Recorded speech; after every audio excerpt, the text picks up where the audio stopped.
So hello students, आज हम लोग करने वाले हैं class 10 chapter 1 chemical reactions and equation के मोस्ट इंपॉर्टेंट रिएक्शंस।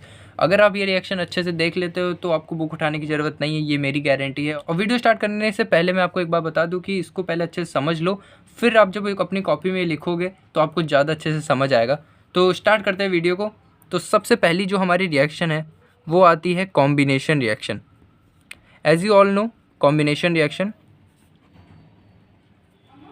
हम बात करते हैं कॉम्बिनेशन रिएक्शन में। तो कॉम्बिनेशन रिएक्शन एक्चुअली होती क्या है कि जब दो कोई भी रिएक्टेंट हमारे मिल के कोई एक प्रोडक्ट फॉर्म करते हैं उसे हम कहते हैं कॉम्बिनेशन रिएक्शन। ये कॉम्बिनेशन रिएक्शन का एक छोटा सा आप समझ लो, फॉर्मूला समझ लो या कुछ भी समझ लो, ये उसका एक स्ट्रक्चर है। जब हमारा ए प्लस बी मिल के ए बी बना देता है तो उसको हम कॉम्बिनेशन रिएक्शन कहते हैं। तो अब आते हैं इसकी सबसे पहली मोस्ट इंपॉर्टेंट रिएक्शन की तरफ, जो कि है हमारी magnesium plus oxygen gives out magnesium oxide. अब हम इसको कर लेते हैं बैलेंस, ये हो गई हमारी बैलेंस। तो ये हमारी बहुत ही इंपॉर्टेंट रिएक्शन है, इसको अच्छे से देख लो और याद कर लो इसको अच्छे से। तो सबसे पहले हम लेते हैं मैग्नीशियम रिबन। तो उस रिबन को हम जब ऑक्सीजन के प्रेजेंस में हीट करते हैं तो एक डैजलिंग फ्लेम निकलती है। तो यही वो रिएक्शन है। तो ये मैग्नीशियम है और ये हमारे पास ऑक्सीजन है और मिल के ये बनाता है मैग्नीशियम ऑक्साइड। मिल के बनाता है मैग्नीशियम ऑक्साइड। तो ये रिएक्शन आप अच्छे से समझ लो। मैग्नीशियम और ऑक्सीजन जब कंबाइन हुए मिल के उसने बनाया मैग्नीशियम ऑक्साइड, और ये हमारी कॉम्बिनेशन रिएक्शन है, इसलिए मैंने इसको कॉम्बिनेशन रिएक्शन के पार्ट में डाल रखा है। तो अब चलते हैं नेक्स्ट रिएक्शन की तरफ। जो नेक्स्ट रिएक्शन है वो सीबीएसई की फेवरेट रिएक्शन है, बस ये समझ लो कि वो हर बार वो देती है इस रिएक्शन को। तो चलिए देखते हैं। पहला आता है कैल्शियम ऑक्साइड हमारा। जब हम कैल्शियम ऑक्साइड में वाटर डालते हैं तो हमें मिलता है कैल्शियम हाइड्रोक्साइड। तो इसके नीचे पहले मैं लिख लेता हूँ, ये है हमारा कैल्शियम ऑक्साइड, ये है हमारा वाटर, ये है हमारा कैल्शियम हाइड्रोक्साइड। Calcium hydroxide. तो ये कैल्शियम ऑक्साइड और वाटर कंबाइन हुए और कंबाइन होने के बाद इसने बनाया कैल्शियम हाइड्रोक्साइड। तो ये एक ऐसा एग्जांपल जो सबने देखा होगा, जब हमारे घर में वाइट वॉशिंग होती है तो हम लोग जो चूना लाते हैं उसमें पानी डालते हैं तो वो खौलने लगता है। तो ये एक हीट भी निकालता है, तो इसलिए ये एक्सोथर्मिक भी है। तो एक और चीज़ मैंने आपको बता दी कि एक्सोथर्मिक रिएक्शन भी है। तो हीट निकलने के बाद एक आपका जो मटेरियल तैयार होता है जिसको हम वॉल पे लगाते हैं, तो वो ये वाला मटेरियल होता है कैल्शियम हाइड्रोक्साइड। तो जब हम कैल्शियम हाइड्रोक्साइड को अपनी दीवार पे पेंट करते हैं तो वो कुछ टाइम के बाद कार्बन डाइऑक्साइड से रिएक्शन करके कैल्शियम कार्बोनेट बना लेती है। तो नेक्स्ट रिएक्शन हमारी वही है, तो पहले हम वो लिख लेते हैं फिर उसको समझते हैं। तो जब हम वो पेंट लगा देते हैं, जैसे हमारा है कैल्शियम हाइड्रोक्साइड, और जब ये कार्बन डाइऑक्साइड से रिएक्शन करती है तो बनाती है कैल्शियम कार्बोनेट, और जो वाटर होता है वो हमारा निकल जाता है। तो इसके पहले लिख लेते हैं, ये थी हमारी कैल्शियम हाइड्रोक्साइड, ये हमारी कार्बन डाइऑक्साइड है, लिख लेते हैं हम इसे भी कार्बन डाइऑक्साइड। ये है कैल्शियम कार्बोनेट और ये है हमारा वाटर। तो जो मैंने आपको एग्जांपल बताया वो कुछ इस प्रोसेस में चलता है कि जब हम चूने में पानी डालते हैं तो हीट निकलती है, साथ में हमारा कैल्शियम हाइड्रोक्साइड जो तैयार होता है हम उसको दीवारों पे पेंट करते हैं, और जब वो दीवार पे हम पेंट कर लेते हैं तो वो हमारे सराउंडिंग में से कार्बन डाइऑक्साइड के साथ रिएक्शन करने के बाद कैल्शियम कार्बोनेट बनाती है, जो कि हमारे दीवार पे चूना होता है, और जो पानी होता है वो हमारा उड़ जाता है इवेपोरेशन की तरह। अब मैं कुछ आपको इंपॉर्टेंट यहाँ पे टर्म्स बता दूँ। तो जो हमारा ये कैल्शियम ऑक्साइड है हम उसको कहते हैं क्विक लाइम। ये चीज़ आप याद रखना, ये आपके क्वेश्चन में आ सकता है इस बार एग्ज़ाम में। और ये जो हमारा कैल्शियम हाइड्रोक्साइड है इसको हम कहते हैं स्लेक्ड लाइम, और ये जो कैल्शियम कार्बोनेट है इसको हम कहते हैं लाइम स्टोन। Lime stone. तो ये चीज़ें याद रखना। इस बार टर्म 1 में एमसीक्यू जो आ रहे हैं उसमें ये क्वेश्चन आ सकते हैं कि क्विक लाइम का फॉर्मूला क्या है, स्लेक लाइम का फॉर्मूला क्या है, लाइम स्टोन का फॉर्मूला क्या है। अगर आपको ये चीज़ पता ही नहीं होगी तो आप फिर कैसे आंसर दोगे। तो चलिए चलते हैं नेक्स्ट रिएक्शन में। तो नेक्स्ट रिएक्शन है वो भी आपकी बहुत इंपॉर्टेंट है, वो है रेस्पिरेशन की रिएक्शन। तो C6H12O6 plus 6O2 gives out 6CO2 plus 6H2O plus energy. अगर आपके सामने ये रिएक्शन आती है और आपसे पूछी जाती है कि ये कौन सी रिएक्शन है, तो ये है आपकी रेस्पिरेशन की रिएक्शन। ठीक है, तो ये जो हमारा ग्लूकोज है ये ब्रेक डाउन होता है और कार्बन डाइऑक्साइड और वाटर में, और साथ में एनर्जी हमको देता है। तो इसको, तो ये हमारी रेस्पिरेशन की रिएक्शन है। और जब ग्लूकोज हमारा ऑक्सीजन के साथ ब्रेक डाउन होके कार्बन डाइऑक्साइड और वाटर देता है और साथ में एनर्जी देता है, तो ये भी एक एक्सोथर्मिक रिएक्शन है। तो यहाँ पे मैं यहाँ पे लिख दे रहा हूँ, ये एक एक्सोथर्मिक रिएक्शन है। ठीक है, तो ये आपकी एक्सोथर्मिक रिएक्शन है। तो हमने कॉम्बिनेशन रिएक्शन की सारी मोस्ट इंपॉर्टेंट रिएक्शन तो लिख ली है। अब नेक्स्ट चलते हैं डिकम्पोजिशन रिएक्शन की तरफ। अब आते हैं हम डिकम्पोजिशन रिएक्शन की तरफ।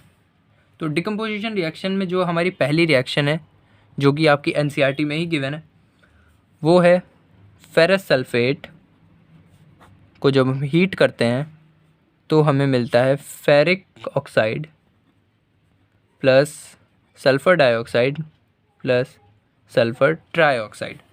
तो ये जो था हमारा, इसको पहले हम बैलेंस कर ले। हाँ, अब ठीक है। तो ये है हमारा फेरस सल्फ़ेट। अब इन सब के फॉर्मूला आपको याद होने चाहिए। फेरस सल्फ़ेट का फॉर्मूला है FeSO4। ये है आपका फेरिक ऑक्साइड, और ये है सल्फ़र डाइऑक्साइड, और ये है आपका सल्फ़र ट्राइऑक्साइड। तो ये आपका डिकम्पोजिशन रिएक्शन का पहली आपकी रिएक्शन है। और इसका भी जो मैं स्ट्रक्चर आपको बता दूं, तो जो हमारा AB होता है वो टूटता है A+B में। कुछ ऐसा स्ट्रक्चर आप कह सकते हो कि ये होता है। अब डिकम्पोजिशन रिएक्शन कुछ 3 फॉर्म में होता है। मैं आपको यहाँ पे थोड़ा बता दूं कि वो 3 फॉर्म में होता है।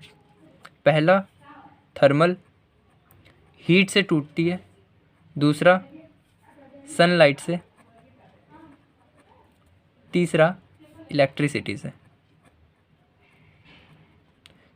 जो आपकी डिकम्पोजिशन रिएक्शन होती है वो 3 चीज़ों से होती है। पहली आपकी थर्मल, जो कि हीट से टूटती है। दूसरी सनलाइट के प्रेजेंस में टूटती है। और तीसरी है इलेक्ट्रिसिटी के प्रेजेंस में टूटती है। तो ये है कुछ। तो अब देखते हैं इसकी दूसरी रिएक्शन। और ये जो आपकी पहली वाली थी वो थर्मल डिकम्पोजिशन रिएक्शन थी। तो अब ये चीज़ नोट कर लेना कि ये थर्मल डिकम्पोजिशन रिएक्शन थी। अब आते हैं नेक्स्ट रिएक्शन में। नेक्स्ट रिएक्शन आपकी कैल्शियम कार्बोनेट को जब हम हीट करेंगे तो हमें मिलेगा calcium oxide plus carbon dioxide. तो अगर आप ध्यान से देखो तो ये कैल्शियम कार्बोनेट वही है जो हमने अभी यहाँ पर ऊपर आपको बताया था। ये पेंट वाला जो मैंने आपको एग्जांपल दिया था, ये वही चीज़ है। जब हम उसको हीट करते हैं तो हमको वापस कैल्शियम ऑक्साइड मिल जाता है और कार्बन डाइऑक्साइड निकल जाती है।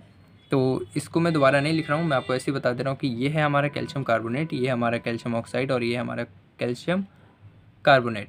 मेन मोटिव आपका समझने का ये है कि ये एक आपकी डिकम्पोजिशन रिएक्शन है, थर्मल डिकम्पोजिशन रिएक्शन है, क्योंकि एक आपका जो रिएक्टेंट है वो 2 प्रोडक्ट दे रहा है, तो इसलिए ये डिकम्पोजिशन रिएक्शन है। और ये सब जो थी आपकी, ये दोनों थर्मल वाली थी, थर्मल डिकम्पोजिशन रिएक्शन थी। अब हम बात करते हैं सनलाइट की प्रेजेंस में जो होती है रिएक्शन, उसकी बात कर लेते हैं। तो सनलाइट में आपकी 2 रिएक्शंस हैं जो कि आपके अभी CBSE के पॉइंट ऑफ व्यू से बहुत ज़्यादा इंपॉर्टेंट है। तो वो है आपकी सिल्वर क्लोराइड, और जब हम इसको सनलाइट के प्रेजेंस में रखते हैं तो हमें मिलता है सिल्वर प्लस क्लोरीन। इसको हम बैलेंस कर देते हैं। तो ये है आपकी रिएक्शन। तो जो हम सिल्वर क्लोराइड को सनलाइट के प्रेजेंस में रखते हैं तो हमको सिल्वर और क्लोरीन दोनों अलग अलग मिल जाता है। तो ये है हमारा सिल्वर क्लोराइड, ये हमारा सिल्वर, और ये हमारा क्लोरीन। तो ये भी बहुत इंपॉर्टेंट रिएक्शन है, इसको भी आप अच्छे से याद कर लेना। अब सनलाइट वाली एक और रिएक्शन देख लेते हैं, वो है आपकी सिल्वर ब्रोमाइड गिव्स आउट। ये भी सनलाइट के प्रेजेंस में होगी, तो ये देगी हमारे सिल्वर प्लस ब्रोमीन। और अब इसको कर लेते हैं हम बैलेंस। हाँ, तो ये रिएक्शन भी आप अच्छे से याद कर लो, ये भी आपकी डिकम्पोजिशन रिएक्शन है। और ये है हमारी सनलाइट डिकम्पोजिशन रिएक्शन, इसको हम फोटो डिकम्पोजिशन रिएक्शन भी कहते हैं। अब आते हैं हम इलेक्ट्रो डिकम्पोजिशन रिएक्शन में, वो भी बहुत इंपॉर्टेंट रिएक्शन है। तो उसमें क्या होता है, जब हम वाटर को इलेक्ट्रिसिटी के प्रेजेंस में, ये मैं इलेक्ट्रिसिटी का ऐसे साइन बना दे रहा हूँ, इलेक्ट्रिसिटी की प्रेजेंस में डालते हैं तो हमें H2 + O2 मिल जाता है। तो हमें हाइड्रोजन और ऑक्सीजन मिल जाता है। इसे हम कहते हैं इलेक्ट्रो डिकम्पोजिशन रिएक्शन। अब आती है हमारी displacement reaction. Displacement reaction, displacement reaction में सबसे इम्पॉर्टेंट जो रिएक्शन है, आप इसको इम्पॉर्टेंट भी डाल सकते हो। ये सबसे पहले हम लेते हैं iron plus copper sulphate gives out iron sulphate plus copper. इसमें Fe हमारा आयरन है ये हमारा है कॉपर सल्फेट, कॉपर सल्फेट। ये है हमारा आयरन सल्फेट, ये है कॉपर। अब एक्चुअली डिस्प्लेसमेंट रिएक्शन में होता क्या है, जो भी ज़्यादा रिएक्टिव होता है वो अपने कम रिएक्टिव वाले को डिस्प्लेस कर देता है। मानो ये Fe था, Fe जब CuSO4 से मिला तो इसने कहा Cu से कि तुम SO4 के साथ क्या कर रहे हो, तुम इसके साथ मत रहो। इसलिए इसने Cu से लड़ाई कर दी और इसने लड़ाई करके इसको मार पीट के इसको फेंक दिया और अपना SO4 के साथ घूमने लगा। तो कुछ ऐसा डिस्प्लेसमेंट रिएक्शन होता है कि किसी से किसी चीज़ को छीन लेना। तो आयरन ने कॉपर से सल्फेट को छीन लिया और कॉपर को अकेले कर दिया। तो ये होती है डिस्प्लेसमेंट रिएक्शन। एक और इसकी इंपॉर्टेंट रिएक्शन देखते हैं जो कि है zinc plus copper sulphate gives out zinc sulphate plus copper. इसमें भी यही हुआ, सबसे हमारा लीस्ट रिएक्टिव हमारा कॉपर ही है बेचारा, तो वो हमेशा अकेले पड़ जाता है। तो जब इससे भी जिंक मिला तो जिंक ने भी इससे लड़ाई की और इससे सल्फेट छीन लिया और ख़ुद उसने जिंक सल्फेट बना लिया और कॉपर को अकेले कर दिया। तो ये है डिस्प्लेसमेंट रिएक्शन। ये भी इंपॉर्टेंट रिएक्शन है, इसको भी आप अच्छे से समझ लो और याद कर लो और ये आपके एग्ज़ाम में आ सकती है। एक और रिएक्शन देखते हैं डिस्प्लेसमेंट रिएक्शन की, ये भी इंपॉर्टेंट है। वो है आपकी lead plus copper chloride gives out lead chloride plus copper. हमारा कॉपर सबसे लीस्ट रिएक्टिव है, इसलिए लेड ने भी इसको डिस्प्लेस कर दिया। लेड ने इसकी जगह छीन ली और कॉपर को अकेला कर दिया। तो ये हमारा था कॉपर क्लोराइड, ये है लेड क्लोराइड, ये कॉपर है और ये लेड है। तो ये थी हमारी डिस्प्लेसमेंट रिएक्शन। अब आते हैं हम डबल डिस्प्लेसमेंट रिएक्शन की तरफ।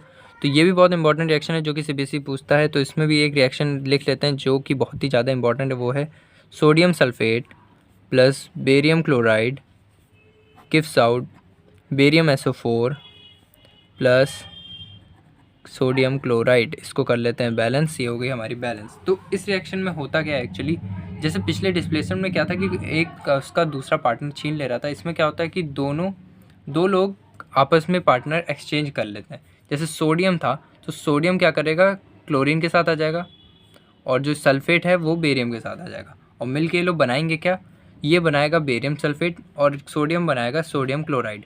तो इस सब के मैं पहले नाम लिख लूँ। ये है आपका सोडियम सल्फेट, ये है बेरियम क्लोराइड, फिर इसने जो फॉर्म किया वो बनाया इसने बेरियम सल्फेट और सोडियम ने बनाया सोडियम क्लोराइड। तो इसमें सोडियम क्लोराइड के साथ जाएगा और जो बेरियम है वो सल्फेट के साथ जाएगा। तो ये रिएक्शन भी बहुत इंपॉर्टेंट है, तो इसको भी अच्छे से याद कर लेना, इसके चांसेस हैं एग्ज़ाम में आने के। तो बस ये थी आपकी कुछ इंपॉर्टेंट रिएक्शंस जो कि आपको पढ़नी चाहिए और मुझे लगता है कि अगर आप ये रिएक्शन अच्छे से पढ़ लेते हो तो एग्ज़ाम में इससे रिलेटेड सारे क्वेश्चन आप कर लोगे। तो बस यार वीडियो को लाइक करना और वीडियो में कमेंट करना अगर आपको अच्छी लगी हो।